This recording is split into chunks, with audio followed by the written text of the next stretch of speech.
Hey, Chaplains, what's going on? I'm Joe Stutson. I am so excited to be here today with Ken Blanchard, co-author of The 1 Minute Manager. Ken has, just so you know, maybe you know or don't know, Ken has written over 60 books with over 22 million copies sold. He's a legend. He's known as the Chief Spiritual Officer for the Ken Blanchard Companies, and he's the real deal. He's not only a leader, he's a servant leader. He's one of the nicest, most genuine people I've ever met in my entire life. So honored to be here with you today, Ken. Good to be with you. Yes. Well, we started on this journey. I'm an employee at Blanchard, and I'm also a chaplain with the California Army National Guard. And I just wanted to take this time to really talk about coaching because it's very important in the skill set and every day of a chaplain. And Ken is an expert as a consultant, an author, a leader. He's spent time traveling the world, training people on how to be better leaders. But it really starts with his legacy, right, Ken? What do you believe is one of the most important things that you want to leave behind? Well, I was really blessed. My father retired as an admiral in the Navy. He was an amazing human being, and I got my first leadership lesson when I won the president of the 7th grade in New Rochelle, New York, and I came home and I was all pumped up and told my dad, and my dad says, well, Ken, your leadership training begins today. He said, now that you're president, don't ever use your position. Great leaders are great because people respect and trust them, not because they have power. And I think that's so true.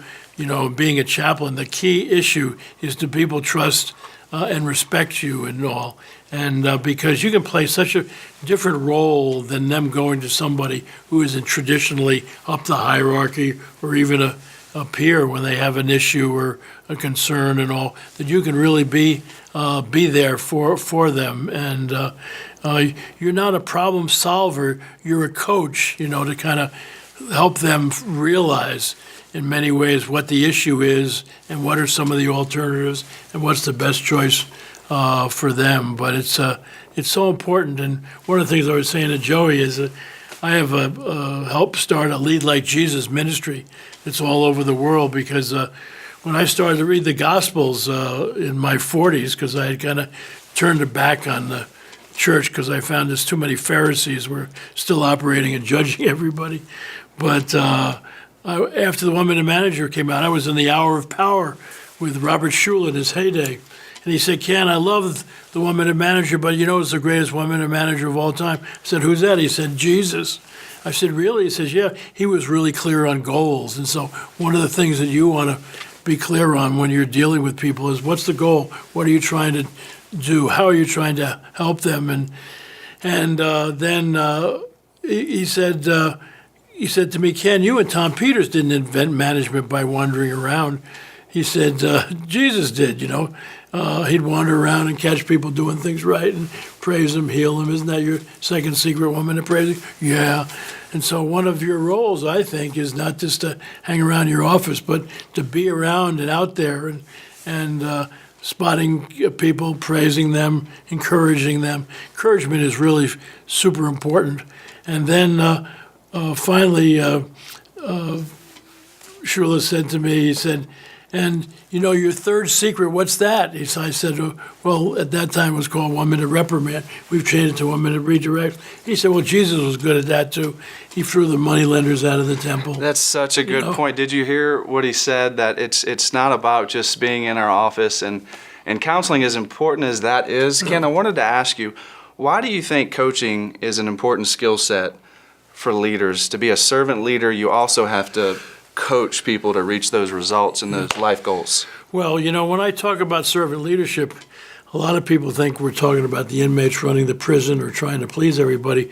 But there's two parts of servant leadership. One is vision and direction and goals, which is that's the hierarchy. And so one of the things that's got to be clear, you know, in the military is, you know, what's the responsibility that these young folks have? What are you all trying to accomplish and all that? And that's got to come from the hierarchy. It doesn't mean you don't involve the people. But once that's clear, then you turn that pyramid upside down.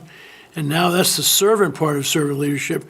And how do you help them be good at accomplishing their goals, being a good citizen, good team member?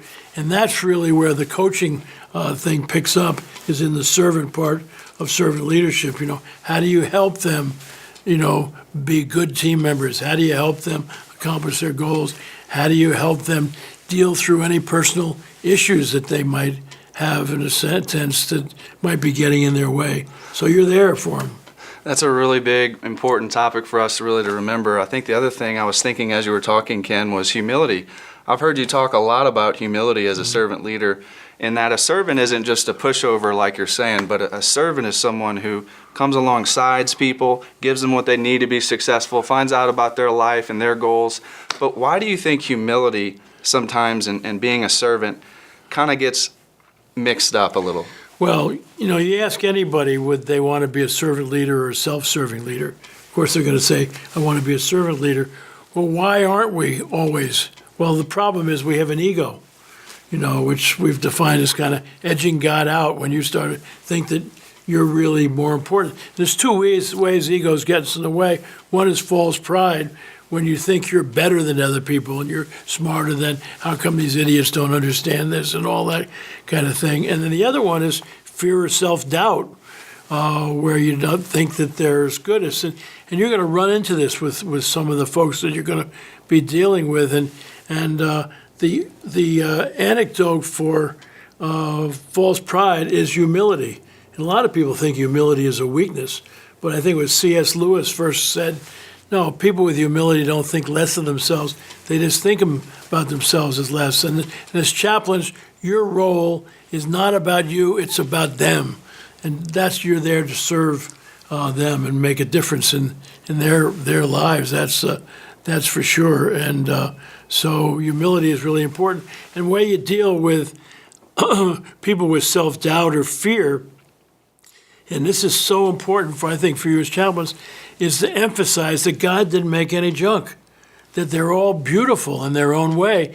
And one of your roles might be to help them realize what is unique about them, what is special about them, because they were made in God's image, not anywhere like anybody else. I mean, imagine this different fingerprints for every single human being. And I think that's the same way with human beings.